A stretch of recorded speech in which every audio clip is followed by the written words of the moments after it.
Hi, Tara. Welcome to the Cosmic Artist podcast. I am super, super excited to have you here. I would love if we could start by you introducing yourself and sharing some of your favorite things to do in the world. Favorite things to do in the world. There's so many things, don't you know me? Well, yeah, my name is Tara, and if you know anything about human design, which is something we're going to talk about today, I'm a 3-5 emotional manifesting generator. And manifesting generators are known for being people who tend to do a lot of different things, a lot of different careers, have a lot of different hobbies, interests, and that's totally me and always has been. Um, yeah, I grew up in the Canadian Rocky Mountains, literally in a tourist ski town where all of Canada's Olympic ski teams trained, and I actually grew up as a competitive cross-country skier and biathlete. So biathlon, for those who don't know, is cross-country skiing and shooting. It's a Winter Olympic sport. And I ended up traveling a lot for that internationally and spent most of my youth until about age 20 doing that. So I've always been an athlete and a mountain person, but I've also always been a horse girl. And I've worked a lot with horses and trained horses and always just really, really loved them and connected with them. So that's another thing. And then traveling, can't get enough of traveling, travel so much as we've spoken about, and in recent years have decided to kind of just move myself around and live all over the world. And, human design kind of came into my life when I was living abroad, actually in Asia for about a year. I had learned about it and thought it was cool, but I never expected it to come this far. Here I am now. I'm a human design reader as basically that's my job. I'm an entrepreneur and I analyze and read people's human design charts, do all kinds of things with human design. And it's just such a fascinating subject, which we'll talk about. Yeah, I'm super excited to talk about it. But first, I want to talk about your cross country skiing. Okay, so skiing I've never skied. So Oh, that sounds really challenging in my head, but that's really cool. oh wow. And it's so funny for you to say that because for me, it's one of the most natural things. It's like walking. It's like I was just thinking of this the other day, a couple girls and I, because it's winter here now in Canada. A couple cool girls I know, we decided to go on the last full moon for a full moon backcountry ski. So because the moon was so bright and in the mountains on the snow, it literally felt like a street lamp, right? This is something we tend to do a lot. And we went for this 20-kilometer ski out into the backcountry in the mountains to this very famous place called Moraine Lake. And it was just so beautiful and just out there, and I can just hear like the ski poles hitting the ground and like moving in the snow. It's a very specific sound. And I had this thought. I was like, this is a sound that is so familiar to me. It's like home. It's something that has just been so much of my life. And thinking about how different, like how weird that could be that so many other people in the world probably have never even heard that sound. Yeah, so it's basically just a huge part of who I am and what I understand about the world. And yeah, it's like home to me, cross country skiing. That's so interesting. So this brings in something different, which is sounds and how sounds can feel like home, because I feel like we're so used to thinking of sights that feel like home and smells that feel like home, but we don't often think about sounds that feel like home. So that's such a cool concept because something I think about often is I mean, I'm not an athlete, but I love to play tennis. And so just the sound of a tennis ball hitting the racket, like that's one of the sounds that my brain has registered so deeply. And it takes me back to such a specific time in my life. So I also think it's so cool that you had that thought about how like that sound feels like home and an invitation already to everyone listening. What are the sounds that feel like home to you? I think it's so cool to think about that because then Yeah. when we aren't at home we can introduce those sounds maybe in different forms, and our nervous system may start to feel like we actually are at home. And tying that to horses as well, and the sound of like horses horseshoes on the ground. And I've never work very closely with horses, but I hope to. So maybe this Mm. conversation is manifesting it and anchoring it deeper because horses are just so beautiful. And when you're around them, you can feel their heart so deeply. Hmm. Oh yeah. Yeah, they're such beautiful animals, and it's such a, yeah, a cool question to ask people, like what sounds feel like home. Because I don't think I had ever had that thought before last week, whenever the full moon was. I think it was last week. Um, but yeah, very fascinating, and that's something I'll probably think about now. What other sounds feel like home to me?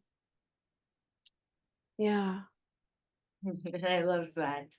Okay, so I'm wondering maybe we should start talking a little bit about human design. And you said you discovered it when you were living in Asia. What was the aha moment or what brought it into your life? And I'm really excited for everyone that's listening to learn about human design because I talk a lot about astrology here.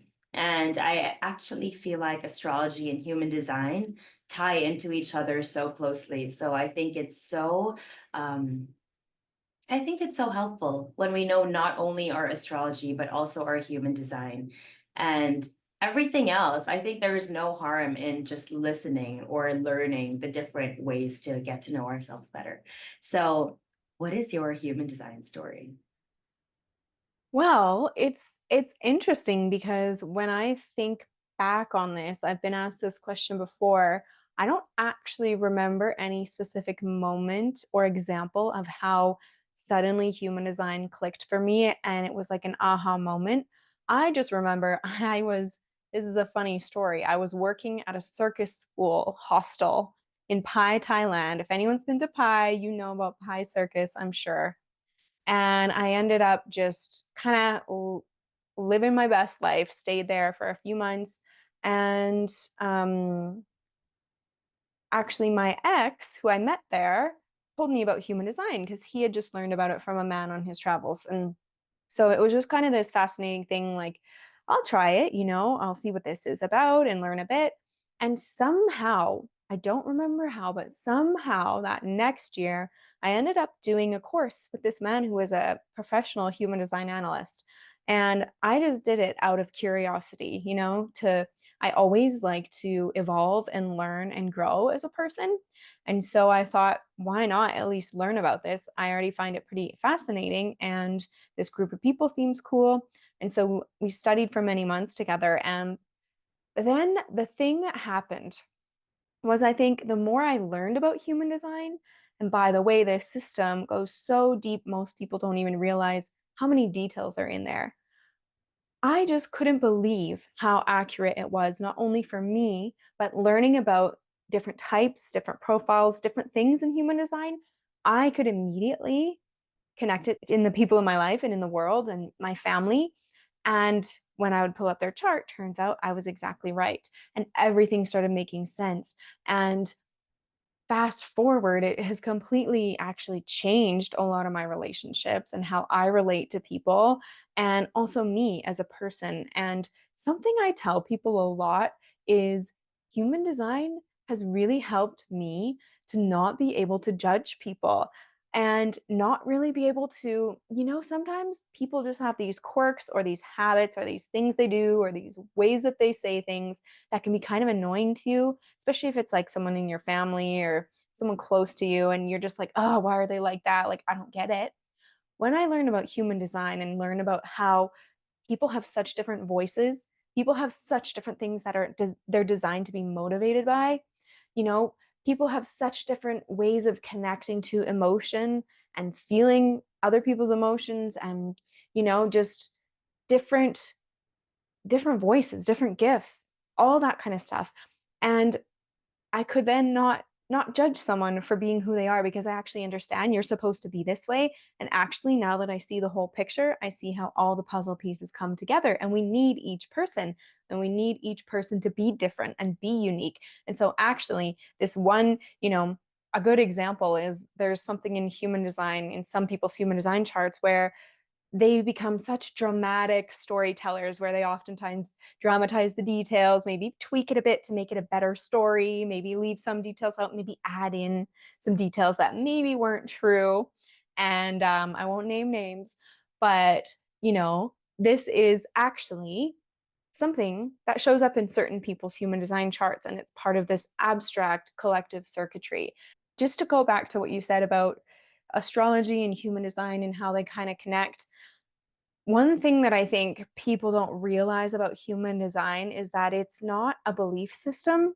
It's actually just a logical system that was created with very specific tools, and it's here to be experimented with. It's not here to be believed in. When people get the information, it's actually about applying these tools and seeing if it works for you. And so, what how I kind of like to see it is astrology in a way, and astrology is a part of human design. It is connected, but the astrology part of it is more so who and why you came here to be. And the human design is how, because the human design gives you this practical roadmap and these tools and a formula basically for implementing your own energy in the world and understanding how your energy works and naturally works. And there are so many benefits to that, obviously, um, feeling fulfilled in life, becoming successful, getting the things you want, feeling happy, leaning into your gifts, leaning into the path of not least resistance, but leaning away from all the resistance that sometimes can come up when we're going so against who we are. So, kind of in a really small nutshell, that is what human design is, and I guess how it came to be in my life. I definitely attest to that. I mean, I've known my astrology big three and everything else for the last maybe 4 years, but it wasn't really until I understood my human design type. I allowed myself to have more space with who I actually am, because I am a manifesting generator as well. And for everyone that's listening that is also a manifesting generator, you guys know how we have so many ideas all the time and so many things that we want to do. And just learning that as a manifesting generator, saying yes to my joy is what makes everything fall into place. That was a game changer for me. And that really just, that was a permission slip to be like, you know what, you can do all the things you want to do, which is so different from what we're taught in school and what we're taught in life, right? It's like, no, narrow in on something, figure out what you really want to do. What do you want to major in? And learning that I'm a manifesting generator made it all make sense. And I was like, maybe that's why I was so confused when I was trying to decide what I wanted to study for college, for example. Like, I had no idea because I wanted to do so many different things.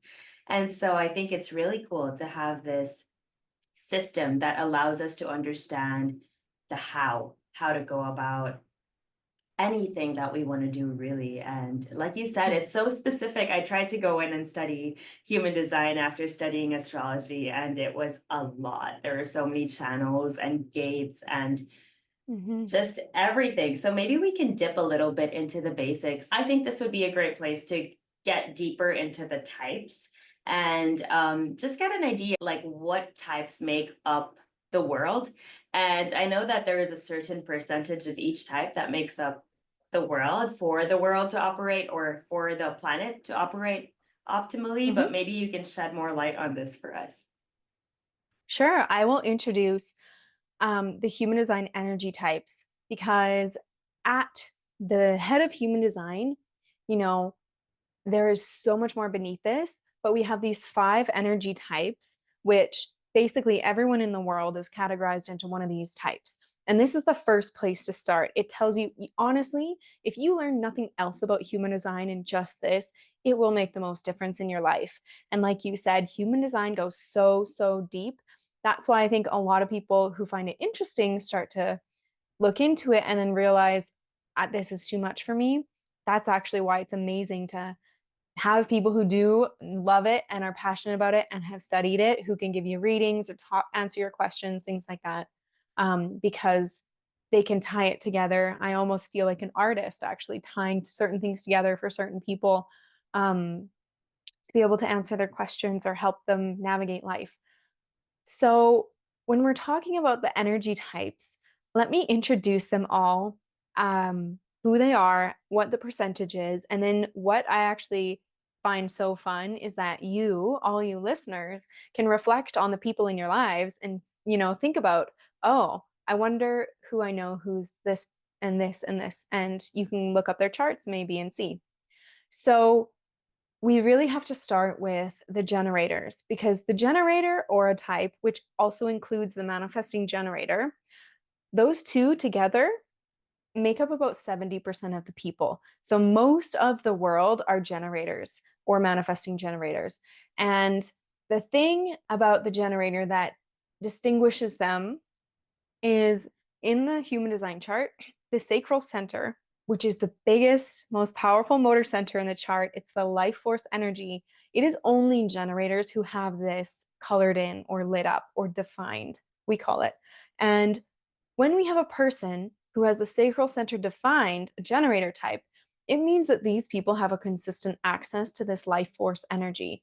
And truly, it is such a big engine. You will notice if you're a generator or if you know a generator, when we are excited about things truly, not just from the mind, but truly, you will feel it in your body and you will feel it in another person because they can't help but sit up a little higher in their seat and start moving. And you see me right now talking about human design. I always say this to people in readings like, I record the readings because I'm a manifesting generator and I get too excited and it just goes crazy.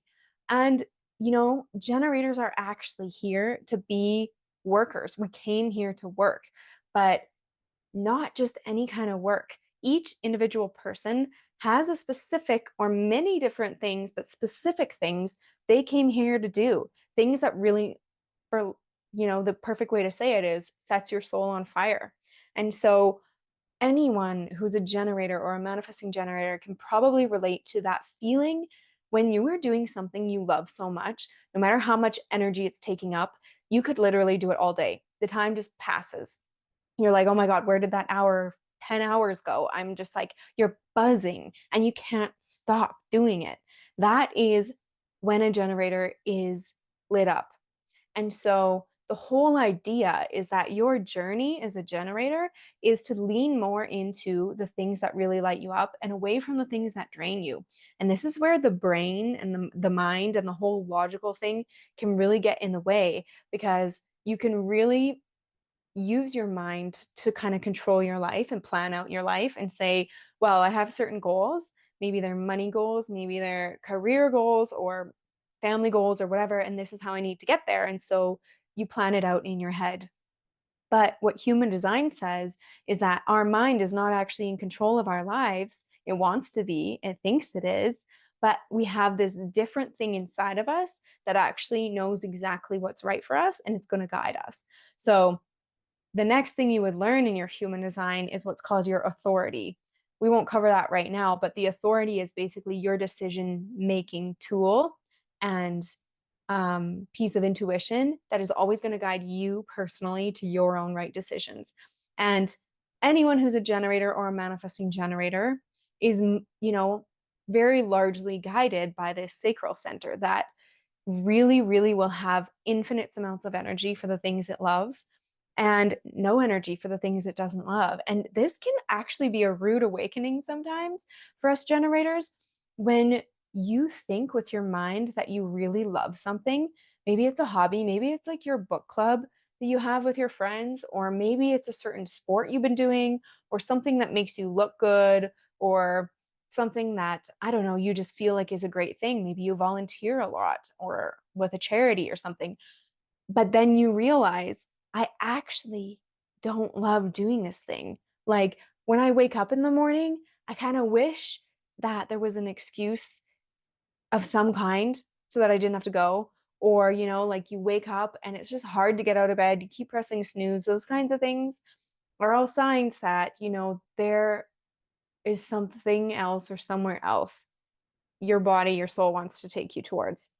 And so um, basically, the whole idea behind generators is that we have this whole world of people, 70% of people who really came here with this powerful life force to use. and create with. We're the creators, truly such creative beings. We create energy and we spill it out to the rest of the world and we get things done and we build. But it's important that each generator has their own specific job of what it is they actually came here to do. And that can be anything. It's not like anything specific. It depends on the person. And there are other things in your human design that might lead you to that. But that's the idea behind the generator. They are people who are so magnetic, so sparkly, so charismatic when they are happy and when they're doing things they love. You cannot help but want to be around them. And when you're around a generator who is out of alignment and who is miserable and frustrated, there is nothing worse. They are so draining. You can really feel it. So reflect on this in the people in your life.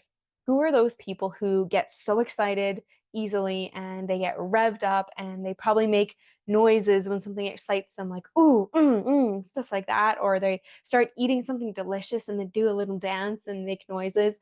That's such a generator thing. We're such physical response beings. Then we have um, what 9% of people approximately is the manifester. Um, and the manifester is the one type who, throughout history of humankind, when we look back, all of the um, rulers, royalty, dictators, people who started revolutions, who built like civilizations, were all manifestors because the manifestor aura is very strong, it's very powerful. And it's the type of person who is so, they're almost very independent and they have this inner urge to do, well, whatever it is they want, really. Each manifestor has something different, but the manifestor is somebody who knows what they want. And when they want something, they have to do it and they have to get it. And these are, I think that's why they called it the manifestor. It's not that they're the only person who can manifest, that's not the case, but it's because the manifestors have, like, they get these urges and they need to just fulfill that urge. It needs to happen. And so these are people who, when they put their mind to something, it happens. When they really have this creative burst or this idea or this something they need to do, it happens. And so that's why, looking back, especially maybe not, this was maybe not used for the best always, but to actually lead us to something and build civilizations, we needed people who had this sort of forceful, I guess, very driven leadership style that said, you're going to follow me. And guess who's doing all the building? It's all the generators who are getting put to work. And the manifestor is kind of dictating it all. And of course, in today's day and age, life is so different. Society is so different. The role of the manifestor is changing a lot, but really, the manifestor is the person who came here to start things. And they came here to be such a powerful force in a way. If you look at the manifestors these days, it's a lot of artists, it's a lot of people with big ideas, a lot of people who have created big worlds like J.K. Rowling, who wrote Harry Potter, and Tolkien, who wrote Lord of the Rings. Those are just examples of two manifestors who created these big, brilliant worlds that people either are obsessed with and love, or they just don't love it at all. That's such a good way to look at the manifestor too, because they are so themselves and they are so kind of like big personalities. It's like love them or hate them type of attitude. And so the whole thing with manifestors is these are people who, they actually hate to be controlled. They hate to be told what to do because really there is nothing outside of them that can tell them what is right for them in life. Like they have to, I guess, fulfill their own prophecy. I don't know how to say that, but you know, um, and so they're here to really have an influence on whoever it is that is for whatever it is they're doing. And so that's also the reason why manifestors, I think, are only at 9% of people, because we don't need that many people in that type of position, right? And manifestors have an impact on so many others. So there are manifestors all over the world doing all kinds of different things. And yeah, so that's the manifester. Then we have the newest type, and this is the projector. And the projector is about 20, 22, I think, right now ish percent of people. And the projector is also a leader, and they're actually our new leaders, or where we're going, I would say, as a global civilization. We are going to a place where actually it's not the manifestor in charge anymore. It's not the manifestor guiding us or leading us. It's actually going to be the projector.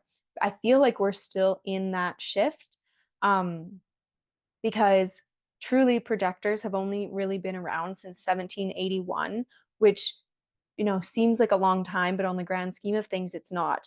And I truly think that as a society, the rest of us don't really realize there's this completely different kind of person living among us. And the huge gift of the projector is these are people who almost have a bird's eye view over the whole picture. They see the bigger picture. They're super sensitive. They have this penetrating aura that goes so deep into the other person. And so when a projector is physically with someone else, or when they're interacting with someone else, they can go so deep into the other. They can see them so clearly. And projectors are especially gifted at spotting where things can be more efficient. Projectors are really gifted at seeing systems and how systems work, how they could be done better, what's missing, what's not working, what is working. They're just so gifted at being able to tweak and transform energy. Projectors are actually what we call a non energy being because they don't have that sacral center defined. And this means that they don't have that unlimited energy source like the generators do. They can't go for hours and hours and hours and hours constantly and not get tired. Although a lot of the projectors in this world today are very conditioned to be like generators, there's the hustle culture, there's all of this stuff around how we need to work, how we need to be successful. We have so many projectors who are burnt out like crazy, and who are just overdoing it and don't know how to say no, and trying to work like a generator and then exhausted, not knowing why it's not working out. And the thing is, projectors are so much more efficient than everybody else. We don't need a projector to have 8 hours to do a job that maybe a generator would do in 8 hours. They need a few hours because, they're so efficient.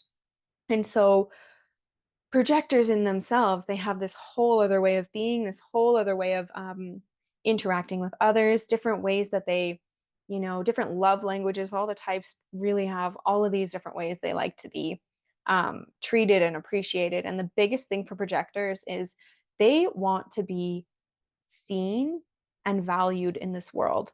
They are the type of person who really came here to be of value. And they are. If you have projectors in your life, it might it might be very valuable for you to actually assess that relationship and that person and see what kind of wisdom they truly hold.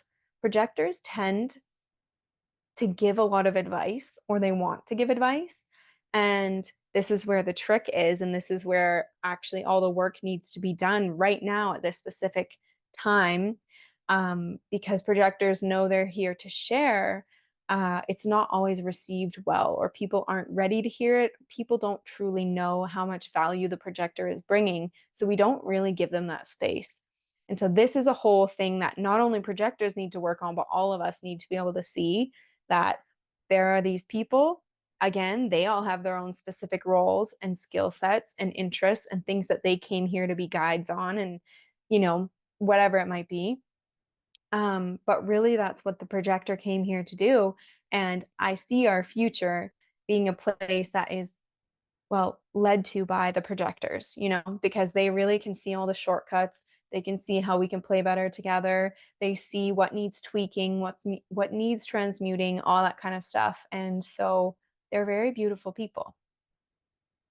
Then the last type we have is the rarest of all types because it's only 1% of people approximately, and this is the reflector. And you can notice a reflector very easily when you look at their human design chart because their whole chart is just white. All of the 9 different energy centers, which all the other types will have some, at least 2 of those centers colored in.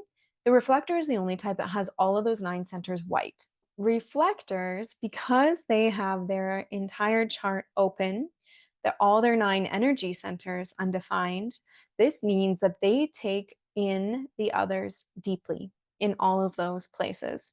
They are the most sensitive of beings, and they are given that name exactly because they are reflectors. They reflect back to us whoever we are. And reflectors deeply take in their environment and the people that surround them. And for this reason, sometimes it can be hard to actually identify reflectors in the world because they all look so different. Because depending on what communities they're in, what families they're in, what careers they're in, they truly become whatever it is that they are surrounded by. And this is exactly who they came here to be. And the reason that we actually really need reflectors is they so honestly reflect back to us how we are actually doing as a whole. If you really think about it, and this is oftentimes not the way it goes because, you know, the reflector is sometimes seen as weak because they're so sensitive and they tend to sometimes amplify different like struggles that we go through as societies. So if you have a reflector who's very sick or dealing with a lot of, I don't even know, mental health challenges or different other whatever challenges they might be, certain things, we can sometimes just maybe want to push them aside or not understand. And what actually is important is if we all had a reflector at the very center of our circle, of our society, that we could check in with constantly to see, how are you doing? How are we doing? What's going on here? Like, what are you reflecting back to us? It's like a beacon, that actually tells us what's going on and how we're doing. And reflectors are so cool because they truly are, I have a lot of reflectors in my life, which is funny. I live with one right now.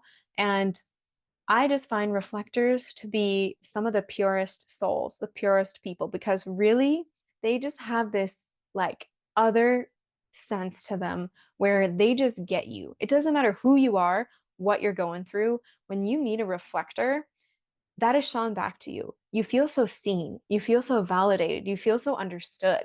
And the funny thing is, I actually identified the reflectors in my life before even looking up their human design charts because I realized after learning about human design, there is no possible way that this person could understand me the way that they do or understand what I'm going through without actually going through it the way that they do.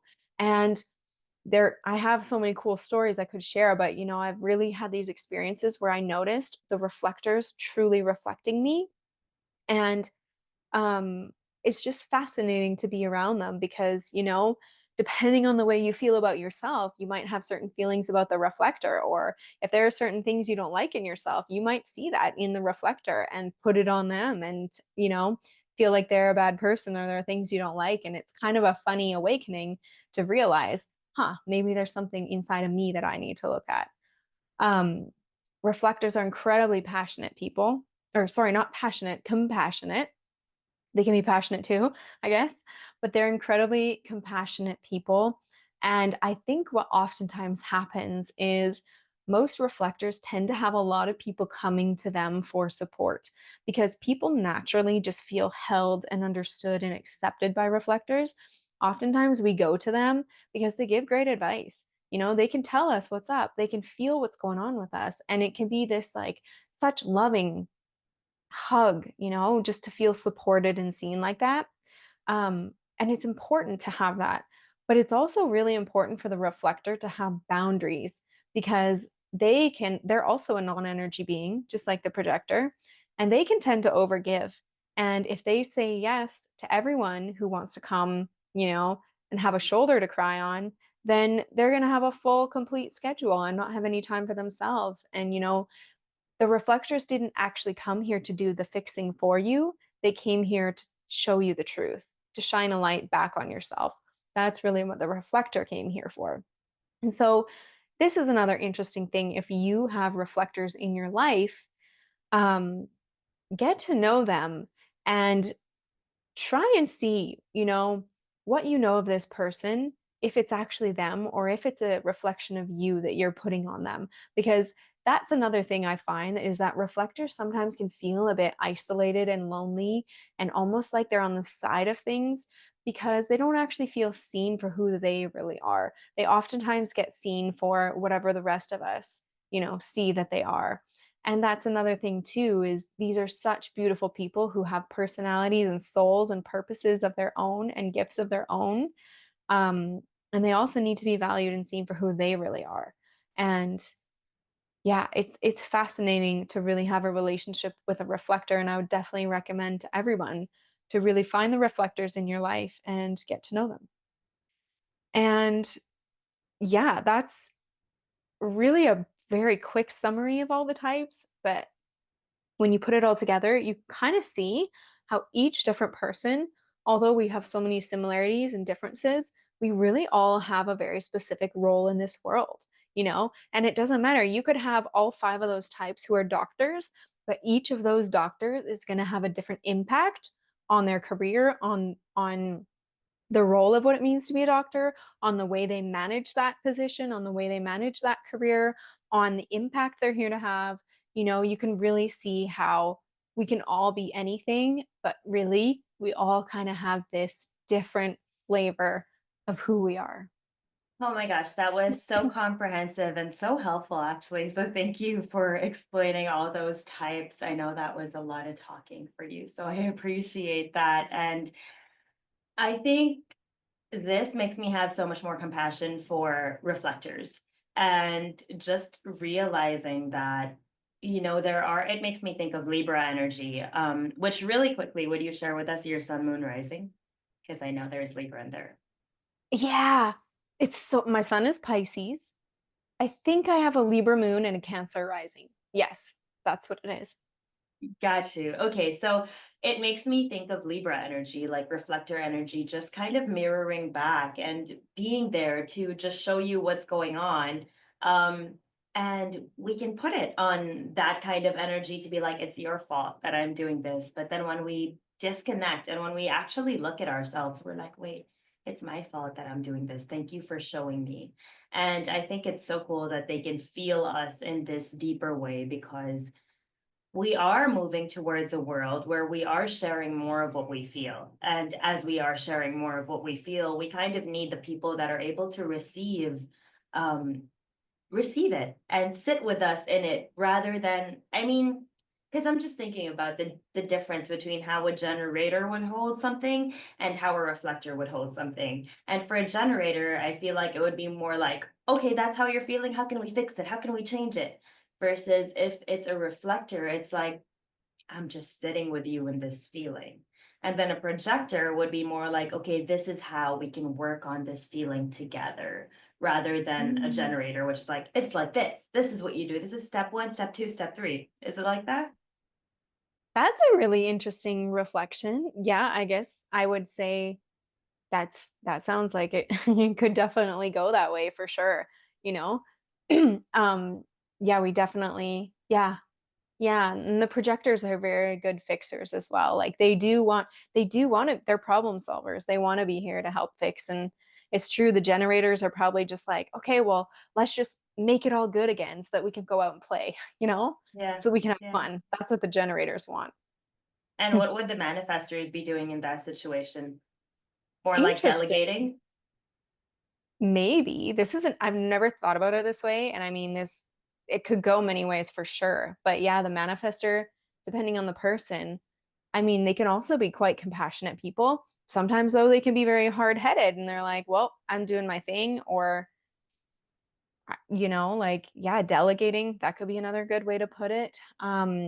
Really depends on the particular person's gifts and Yeah. sensitivities and all that stuff as well, because sometimes you can have two very different people. You have a projector and a manifester, yet they can still have very similar human design charts. So sometimes if you're a projector, you might have a manifester friend you get along with really well and vibe with really well, more than maybe another projector friend you have, because you can still have so much diversity within your human design chart and different ways to resonate with people.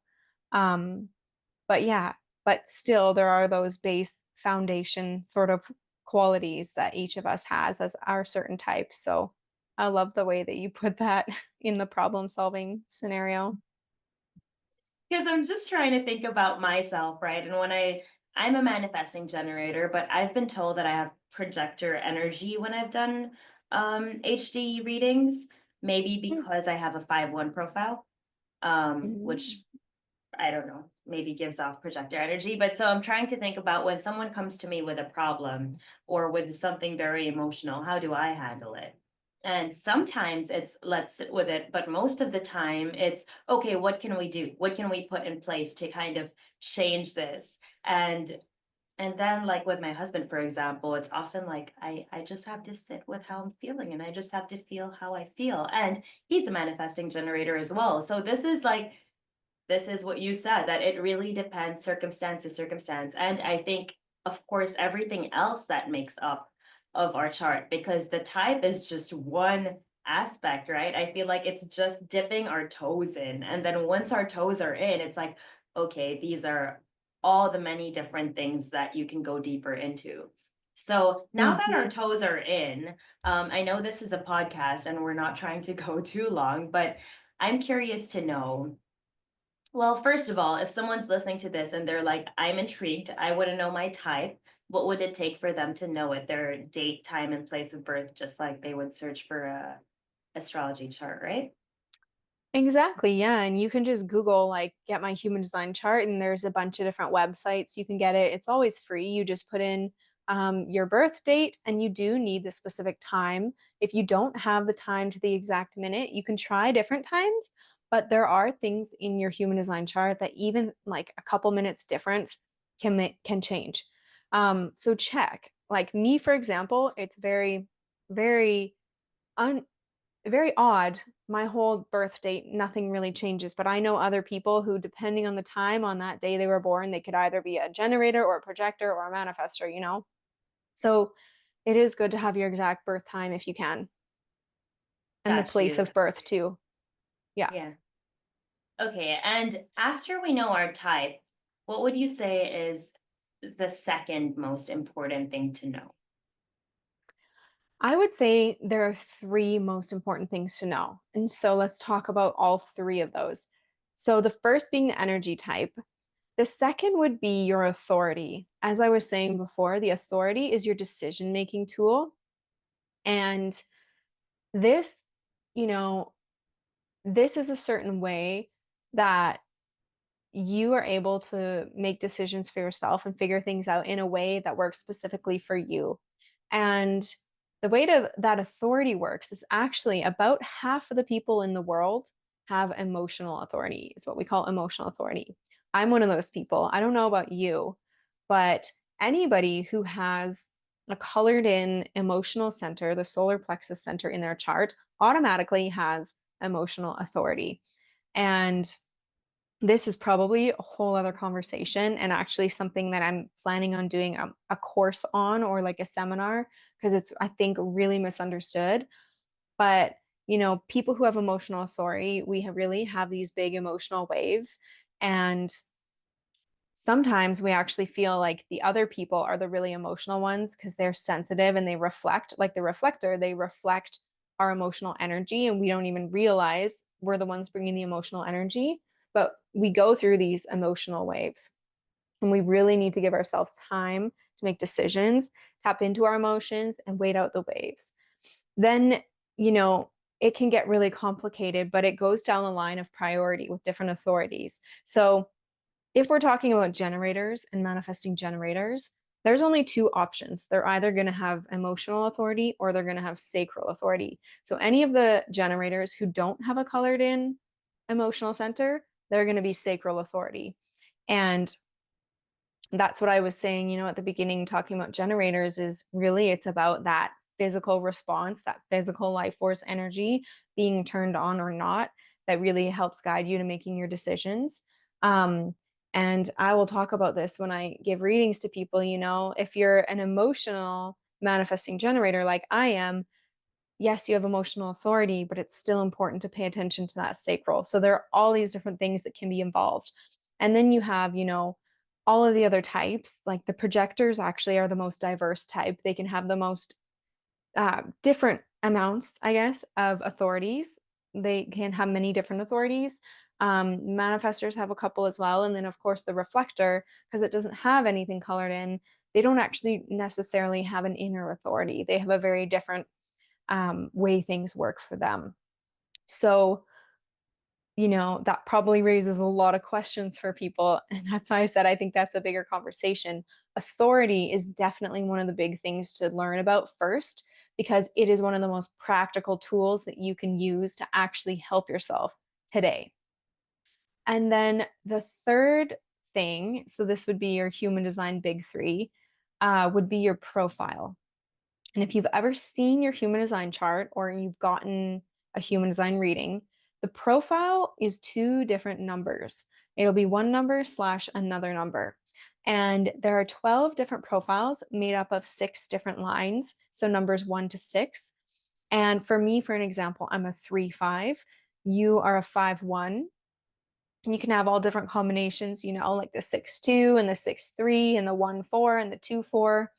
And basically, the profile, it doesn't matter if you're a generator or a reflector or a manifestor, any of the types can have any of the profiles. So this is something I like that makes profile fun is, you could be a man gen who has a 5-1 profile, but you really relate to a reflector who has a 5-1 profile because you have a similar personality. Because the profile is, it's the costume you wear in this life. It's like that character you embody. It's in a way your personality, right? And so it really says a lot about your learning style and the way you think and see yourself and also the way others see you. There's a lot in profile, and profile is very fun. And you might find that you have a lot of friendships or relationships with people who share maybe one or both of the same profile lines as you, because you can really relate to them. So that would be your human design big three: the energy type, the authority, and the profile. That big three does sound like sun, moon, rising. The profiles sound like the rising because it's the costume that you wear. The type does sound like the sun because it's kind of overall what you're radiating. And the authority sounds like the moon sign because the moon sign is like our inner world and how we're gonna go about things based on how we feel. And I guess it's based on the authority that we start moving depending on what our authority is, isn't it? Yeah, that's so cool to hear you reflect it back like that. Um, Yeah, I've never thought about that way, but it's so true. And when you learn about your energy type, you'll also learn that there is what we call a strategy. So in human design, you'll hear a lot about the strategy and authority. Those two things together really make up your, like, how you move, how you make decisions, how you make your moves. And so those two things go really well together. And that's why, knowing your type and knowing your authority will be really helpful practically for you when you're just navigating your life. Amazing. Okay, I think this is a pretty comprehensive first dip into human design. There is one last thing that I want to ask you about before we do our closing questions. And this feels like time has just flown by. I feel like it's just like cartwheeled away. But I want to ask you about environment because I'm intrigued by the environment showing up in a chart. And I think a lot of people generally recently are more able to move around to choose somewhere else to work with the nature of work these days with the internet being such a big factor. So what can knowing our environment help us do? Or what are the different types of environment? Or however you want to explain that. I leave it to you. This is cool. Yeah, environment is one of my favorite, more advanced human design things because I think I just resonated so much when I learned about environment and found it very practical and fun and playful. And basically, there are six different environments in human design, and each person will have one of them that shows up in their chart that they resonate best to. And so, environment, it's fun because what human design says is that when you put yourself in your proper environment, not only will your mind thrive, but you will be so much more free to be yourself. They say that you will feel naturally less conditioned. You will just function better optimally, your body, your mind, your spirit, all those things. You just know when you're in your correct environment, just feels like home, feels safe. Maybe you get better ideas. Maybe, I don't know, you tend to have better conversations or whatever it is. And um, there are 6 different environments. The first one is caves. Um, and then we have markets, kitchens, mountains, valleys, and shores. Those are the 6 different environments. And I won't go into all of them fully, but something to note is that it doesn't matter where you live necessarily. You know, if you are stuck to a city or a certain place, for example, that you can't really leave practically, let's say you're a mountains environment and you live in the city. Some of the key things about the mountains environment is about getting a higher perspective. So a lot of mountains people love to be up high. They love a good view. They love to sometimes be able to sit back and watch the world go by. And so maybe they live in a high apartment building on one of the high floors or work on one of the high floors of a building and they can look down and see the whole world. Or they have a space to retreat to and go back and, just process things from. Mountains people tend to love nature and love getting away. That's why I always say, they love like it's kind of like that idea sitting up on a cliff or just like observing things from with a view type of thing. Removing yourself and kind of getting a perspective. So, in my environment is shores. And of course, the ultimate shore is water, the ocean. Being on a river, being on a lake, being on an actual shore is amazing. And water is so amazing for shores people. But I always remember as a kid, shores is all about the intersection of two completely different environments. So where two very different environments meet. It's a borderline, it's a transition. And so something I remember as a kid is I always felt so inclined to sit on my parents had this windowsill um in like the living room of the house right on the window. It was like a foot wide and I would go lay up there almost like a cat and just so I could like be with the house on one side and then the outside like window view on the other side. And I just felt like this weird sense of comfort there. Like I just need to be there. Or I would love to like, sit literally at windows or on walls or in corners or up on perching ledges places where I could just be in the middle of two things. Even sitting right where the driveway met like the sidewalk, something about like the lines there and just having these two different things, seeing them come together was just so satisfying to me. Even on an airplane, whether you're on the aisle seat or the window seat, those are both very different shores, but they're shores nonetheless. And there's just this certain feeling you get, this resonance um, that comes from being in your environment. And so, like I said, you know, I'm in a house right now in the middle of Canadian winter and it's cold outside, but I can still find shores environments here. I can work by a window or, valleys people, for example, they love the front porch. They love the main floor of the house, places where they're going to get a lot of information that's passing through. I mean, there's so much I could say, but there are ways to integrate your human design environment into your daily life, no matter where it is you live. And some people actually do choose to change where they live to make it even more supportive to their human design environment. Like me, maybe going back to Mexico all the time to literally live on the ocean because I just love the shore so much. So, human design environment, although it is a more advanced part of human design, most people don't learn about it right away.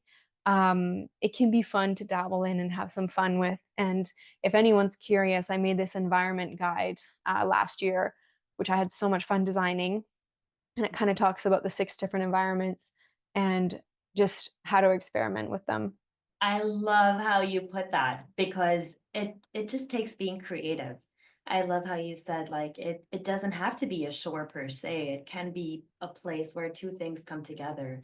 And I think also where we are going in the world or in life is a place where we are forced to be a little bit more creative rather than taking things at face value. So that's such a beautiful description of how to allow where we are to still be where we are while adding in some aspects without really moving where we are. That was a lot of where we are is, but again, tying it to astrology, the reason I asked is I'm thinking about how recently so many people are into astrocartography, which you Yeah. see exactly where you're meant to live based on your sun line or your moon line or your Mercury line. And I think that's a bit tougher because, like you said, sometimes you can't just pick up your life and move somewhere. But with this human design environment types, it's not necessarily that you have to move, but instead it's find an area that can um, allow you to embody that in your life. Like I also love how you said the mountains and like cuz I live on the 35th floor at an apartment building and I'm not sure what my environment type is, so I'm going to go relook at that, but I love sitting outside on the balcony and getting a glimpse of the world even though I'm not in the mountains and want to be in the mountains. So that just offers such an alternate perspective in that it doesn't really have to be um, taken at face value. Like we can always be creative, we can always play because I think at the end of the day, astrology, human design, gene keys, all of these are just ways to, like we said in the beginning, get deeper into ourselves. And so when we listen to it, rather than looking at it as a rule book, I think it's so much better to look at it as a guidebook rather than this is exactly what I need to do. It's so much cooler to be like, this is what this says would make my life better. What if I tried it out and played with it? You know, because then we're taking out that you have to do this. And Hmm. more often than not, when we have to do something, just as humans, we don't want to do it anymore. Hmm. Yeah, it's a great perspective. I mean, do what feels good for you, you know? That's the thing. Like, and I do think sometimes I know from just from human design, when people maybe don't hear things in the right way or a way that makes sense to them, they can take it wrong and say, like, for example, the strategy for projectors is waiting for the invitation. Sometimes people are like, oh, okay, so I'm just going to wait forever till someone invites me to do something. And it's like, no, there's so much more to it. That's not what it means. And just like the environment, and just I'm sure in astrology, there's at the end of the day, don't do something that doesn't feel good to you or doesn't seem right. But these tools are here to help you. And I have found pretty much, I want to say almost 100% of the time I've ever worked with anyone, they have resonated very deeply and almost been shocked and surprised at how validated they actually feel by this information. And I think that's really cool. I think that's really cool too. Thank you so much, Tara, for bringing your knowledge and your wisdom and everything that you shared today. I have two last questions for you. My first question is, what do you feel like makes you a artist? Hmm. What makes me a artist? Well, I always call myself an artist soul because whatever it is I do, I just appreciate creativity and beauty and experimentation and, like bringing even, I mean, there's art that you can bring into sports, into the way you move your body and into the way you interact with people and the team. And there's so much art I bring into this human design business. Like, man, look at how far I've taken my digital design and all the artwork I've actually created. It just like was so easy for me. It was in there in my soul. It wanted to come out. And all the photography, I see this is a hardest thing, but also a manifesting generator thing, all these parts of me that I feel like I resonate with, like my artist soul, my love for photography, for horses, for travel, for human design. It all comes together even in this business, in my life. All the photos I've taken on my travels and with the horses, I've edited with like beautiful designs and painted rainbows on them. And I use them as my infographics in this work. And all the experience we have as people makes us who we are.